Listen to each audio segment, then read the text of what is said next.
बहुत तकलीफ़ होती है ये देखकर कि लोग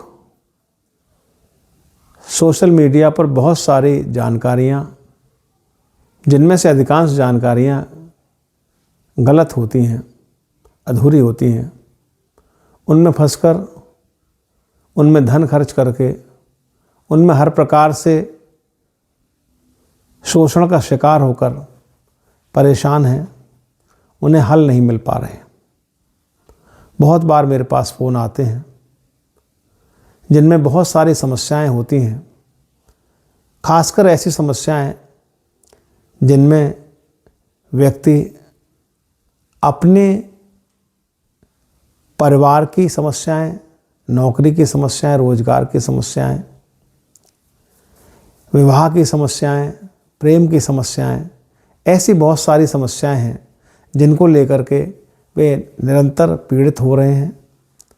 सोशल मीडिया से बार बार प्रश्न पूछ रहे हैं और वहाँ से उनको सिर्फ ऐसे उत्तर मिल रहे हैं जिनमें फंसकर वो सिर्फ अपना धन गंवाते हैं। तो पहली बात तो आप ये सोच लीजिए कि आप कितना भी पैसा खर्च कर लें, कितना भी धन खर्च कर लें, जब तक आपके पास एक उचित हल नहीं है उस समस्या का, आप शांत नहीं हो सकते, आपको शांति नहीं मिल सकती।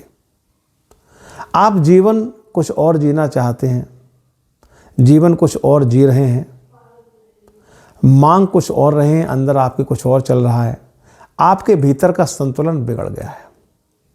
उस संतुलन को ठीक करने की आवश्यकता है, उस संतुलन को उचित दिशा देने की आवश्यकता है जो आपको नहीं मिल पा रही। उसके लिए आपको ये चाहिए कि पहले आप किसी उचित व्यक्ति से ये बात करें कि आखिर समस्या के मूल में क्या कारण है, किस कारण से आपकी समस्या उत्पन्न हो रही है। बहुत हद तक उचित कुंडली के द्वारा ये पता चल जाता है। कई बार आपके घर में ऐसी समस्याएं होती हैं जो अशरीरी आत्माओं से संबंध होती हैं, उनके बारे में जो जानकारी आपको पॉडकास्ट के जरिए या दूसरे लोगों के जरिए जो प्राप्त होती हैं, मैं तो ये देखता हूँ अधिकांश उसमें से सिर्फ कहानियाँ होती हैं। जिस प्रकार का चित्रण वे आपके सामने करते हैं, जिस प्रकार की रोचकता लाने के लिए वो बातें उसमें करते हैं, ऐसा कहीं कुछ भी नहीं होता।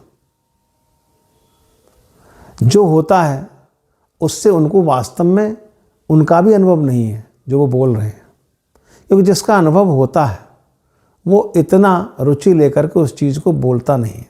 जिसका अपना व्यक्तिगत अनुभव होता है वो इस तरह से बात ही नहीं करता, उसके बात करने का ढंग अलग होता है। वो समाधान में विश्वास करता है, उसको रुचिपूर्वक सुनाने में विश्वास नहीं करता। सुनाने से वो क्या साबित करना चाहते हैं? आपके अंदर एक जिज्ञासा उत्पन्न हो जाए जिससे कि वो आपको ये प्रलोभन दे सकें कि आप इतना धन दीजिए, इतना पैसा दीजिए और ये साधना हम आपको कराएंगे। आप जानते नहीं इनका अर्थ क्या होता है, इनकी गति क्या होती है और इनका परिणाम क्या होता है। एक साधारण गृहस्थ के लिए, जिसको कि अपने मन पर स्वयं ही नियंत्रण नहीं है, खान पान पर नियंत्रण नहीं है, मन पर नियंत्रण नहीं है, इंद्रियों पर नियंत्रण नहीं है, कोई गुरु भी नहीं है, कोई जानकारी भी नहीं है, उन्हें संसार भी चाहिए, उन्हें विरक्ति भी चाहिए, सारी चीज़ें उन्हें एक साथ चाहिए। ऐसे लोगों के लिए हम क्या कहें? वो लोग फिर चाहते हैं कि उनको अमुक साधना भी प्राप्त हो जाए।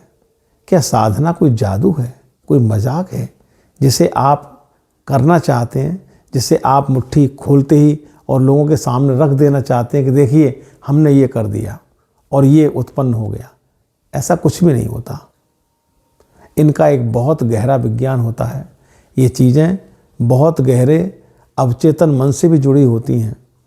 आपके भीतर क्या घटित होता है, आपके अवचेतन मन की स्थिति क्या है, आपके मन की स्थिति क्या है, ये सारी बातों की जानकारी के बिना आप इसमें कुछ भी नहीं कर सकते। और मैं तो एक बात कहता हूँ कि साधारण व्यक्ति को या एक जो गृहस्थ में जिसको सिर्फ उसको अपने गृहस्थ का सुख चाहिए, उसके परिवार की उन्नति चाहिए, उसे आवश्यकता भी क्या इन साधनों की? क्यों जाना चाहते हैं आप इसमें? एक कोई कारण तो होना चाहिए। जब तक आपके जीवन में निष्प्रिय भाव नहीं है, जब तक आपके जीवन में एक निर्विकार भाव उत्पन्न नहीं हुआ है, आप सेवा की भावना नहीं रखते, तो केवल जादू दिखाने के लिए इन सब चीज़ों को करने की कोई आवश्यकता थोड़ी। अब रहा प्रश्न इस बात का कि आपकी समस्याएं, तो आपकी समस्याओं के लिए हमने इस बात का प्रण किया हुआ है कि अगर कोई दीक्षा भी हमारे यहाँ से लेता है, अगर वो धन देने की स्थिति में नहीं है तो उस पर कोई दबाव नहीं है।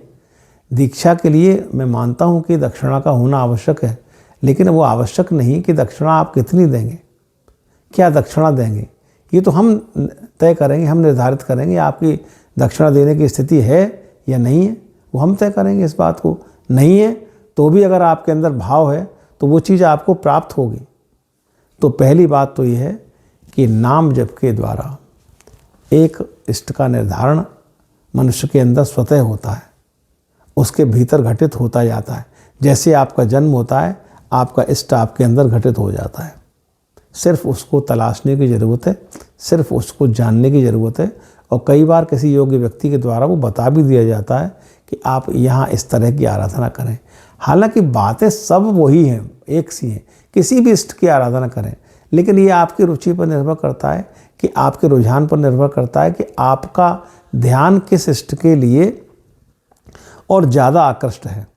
उसी प्रकार का आपको मंत्र और उसी प्रकार के ध्यान धारणा की आवश्यकता होती है। तो ये चीज़ अगर आप को सही मार्गदर्शन मिल जाता है तो आप इसको कर सकते हैं।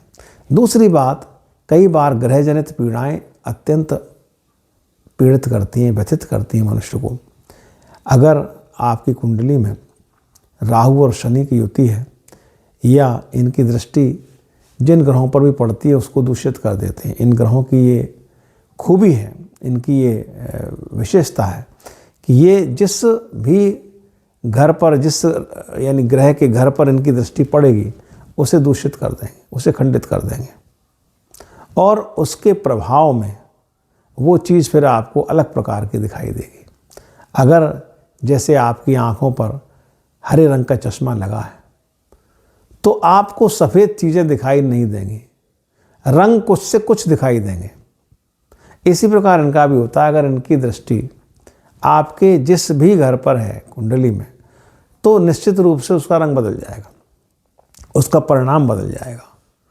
तो अगर बहुत तीक्ष्ण उसके भी उपाय हैं, वो उपाय हम आपको बताएंगे, उनको करिए। एक मात्र भैरव जी महाराज की सेवा करने से, उनकी उपासना करने से आपको ग्रह पीड़ा से मुक्ति मिलती है, क्योंकि वे सभी ग्रहों के अधिष्ठाता देव हैं। उन सभी ग्रहों पर नियंत्रण भैरव जी महाराज का रहता है। तो अगर आप उनके उचित मार्गदर्शन में आराधना करते हैं तो ग्रह पीड़ा से भी शांति मिल सकती है। इसके अतिरिक्त महाकाली की आराधना कर सकते हैं, हनुमान जी की आराधना कर सकते हैं, और भी आपको हम उपाय इस तरीके के बता सकते हैं जिनको आप अगर करते हैं तो निश्चित रूप से आपको शांति मिल सकती है। एक बात ध्यान रखें कि ग्रह अपना ऋण किसी पर नहीं छोड़ते, लेकिन उनकी उतनी पीड़ा आपको नहीं भोगनी पड़ेगी जितनी कि वास्तव में उनकी पीड़ा होती है। अगर आप ये आराधनाएं करते हैं जो हम आपको बताएंगे कि ग्रहों की शांति के लिए किस प्रकार की आराधना करें। अब ग्रहों की शांति के लिए आप एक छोटी सी आराधना से लेकर के और लाखों रुपए तक खर्च कर सकते हैं, कोई अंत नहीं है। जिस प्रकार का व्यक्ति से आप मिलेंगे उसी प्रकार की आपको उपाय बता देगा, उसमें उतना ही धन आपका खर्च होगा। तो आपके पास है खर्च करने के लिए, आप करें, मैं उसके लिए मना नहीं करता, लेकिन बहुत से व्यक्ति ऐसे हैं जिनके पास नहीं है, वो इस अंधकार में बार बार भटक रहे हैं, बार बार जा रहे हैं, उनको कोई हल नहीं मिल रहा, कोई सॉल्यूशन नहीं मिल रहा।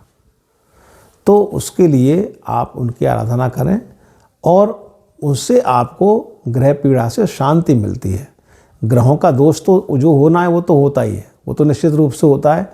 इस छलावे में आप बिल्कुल ना आवें कि ये उपाय करने से उसका दोष खत्म हो जाएगा, क्योंकि ग्रह जो क्या हैं, वो ग्रह जो हैं आपके ही कर्म हैं जो आपने पूर्व जन्म में किए हैं, या आपने जब भी वो कर्म किए हैं और अब आपको वो किस रूप में आपको देखने को मिल रहे हैं ये आप भी नहीं जानते। क्योंकि जिस समय हम किसी भी कर्म को करते हैं हम ये सोचते नहीं हैं कि इसका क्या परिणाम हमारे जीवन में आ सकता है। जब हम धन, यश या अहंकार के मद में चूर होकर इस संसार में आगे बढ़ते हैं तो उस समय हम अपने अहंकार की तलवार से जाने किस किस को काटते चले जाते हैं। क्या परिणाम होगा, क्या भुगतना पड़ेगा, हम इस बात पर तनिक भी विचार नहीं करते। तो सम्यक रूप से विचार करके ही कर्म करें, सात्विक जीवन व्यतीत करें और माँ भगवती की आराधना करें, नाम जप करें, निरंतर नाम जप करें। आपको निश्चित रूप से सफलता भी प्राप्त होगी आपके जीवन में और आपको उसके परिणाम भी मिलेंगे, ग्रह पीड़ाओं से भी मुक्ति मिलेगी। आप किसी ऐसे छलावे में फंस करके इन सब बातों में न पड़ें, क्योंकि जिनका निर्णय ये है कि हम तो सेवा का जीवन ही जीना चाहते हैं तो वो तो जा सकते हैं उन साधनाओं में। केवल इसको खेल की वस्तु समझने की भूल न करें। इस वीडियो में इतना ही। लगातार देखते रहिए धर्म रहस्य विद डॉक्टर राजीव निस्प्रे और हमसे बात करते रहिए। अगर कोई समस्या है तो हमसे पूछिए, उसका उचित समाधान आपको यहाँ से प्राप्त होगा। नमस्कार, शुभ रात्रि।